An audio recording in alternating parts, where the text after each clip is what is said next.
ఆ నియోజకవర్గంలో మంత్రి వర్సెస్ మాజీ మంత్రి అన్నట్టు రాజకీయం మండుతోందట. ఇద్దరి మధ్య ఇసుక తుఫాన్ చెలరేగుతుందని టాక్. ఇసుక రవాణాపై నేతలు మాటల తూటాలు పేల్చుకుంటున్నారు.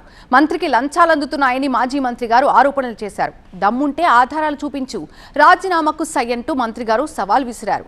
దీంతో పొలిటికల్ హీట్ పీక్స్ కి చేరిందట. ఇంతకీ ఏదా నియోజకవర్గం, ఎవరా నేతలు?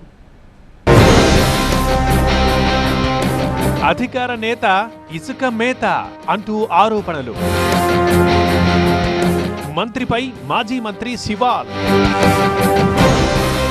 నిరూపిస్తే రాజీనామాకు సిద్ధమని మంత్రి సవాల్.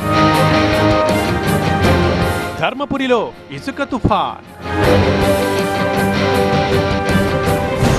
ధర్మపురి నియోజకవర్గంలో రాజకీయం వేడెక్కింది.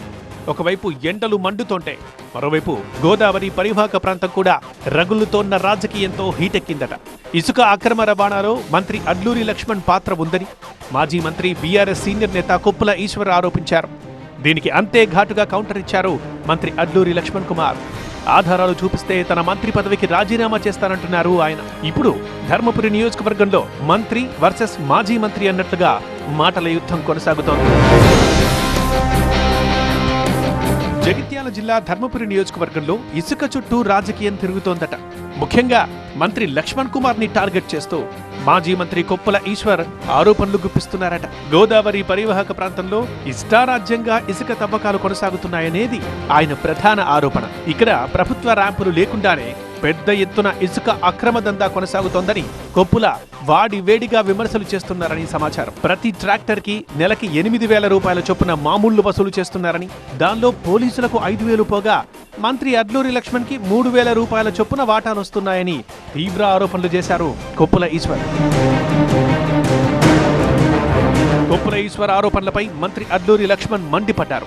ఎలాంటి ఆధారాలు లేకుండా ఆరోపణలు చేయడం తగదంటూ కొప్పులకి ఘాటుగా కౌంటర్ ఇచ్చారు. తాను ఇసుక అక్రమ దందాకు పాల్పడుతున్నట్లు ఆధారాలు ఉంటే బయట పెట్టాలంటూ అడ్లూరి సవాల్ విసిరారు. తాను ఏ చిన్నపాటి తప్పు చేసినా మంత్రి పదవికి రాజీనామా చేస్తా అని ఘాటుగా జవాబిచ్చారు.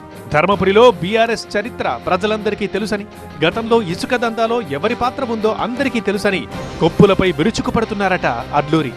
నేరెళ్ల ఘటనలో ఎస్సీలను అన్యాయంగా పోలీసులు చిత్రహింసలు పెట్టారంటూ కొప్పులకు కౌంటర్ ఇచ్చారు అడ్లూరి. ఇసుక మాఫియా దందాలు బీఆర్ఎస్ కు అలవాటు కాబట్టే ఇలాంటి ఆరోపణలు చేస్తున్నారన్నారు లక్ష్మణ్. ఇందిరమ్మ ఇళ్ల నిర్మాణం కోసం మాత్రమే ఇసుకను స్థానికులకు సరఫరా చేస్తున్నామని చెప్పారు మంత్రి. ఇసుక అక్రమ వ్యాపారం జరగడం లేదని, దీనికి సంబంధించి ఎలాంటి ఆధారాలు ఉన్నా బయట పెట్టాలని కొప్పుల ఈశ్వర్ని ఛాలెంజ్ చేశారు అడ్లూరి లక్ష్మణ్. ఇద్దరు నేతల మధ్య ఆరోపణలు, సవాళ్లతో ధర్మపురి రాజకీయం వేడెక్కిందని టాక్. మరోవైపు మంత్రి లక్ష్మణ్ కుమార్ కి మద్దతుగా ఇసుక రవాణా చేసే ట్రాక్టర్ల యజమానులు రంగంలోకి దిగారు. తాము ఇందిరమ్మ ఇళ్ల కోసం మాత్రమే ఇసుకను తీసుకెళ్తున్నామని, ఎవరికి లంచాలు ఇవ్వట్లేదని స్పష్టం చేస్తున్నారు. ఇదంతా రాజకీయ రచ్చ అంటూ వాళ్ళు కొట్టిపారేస్తున్నారట.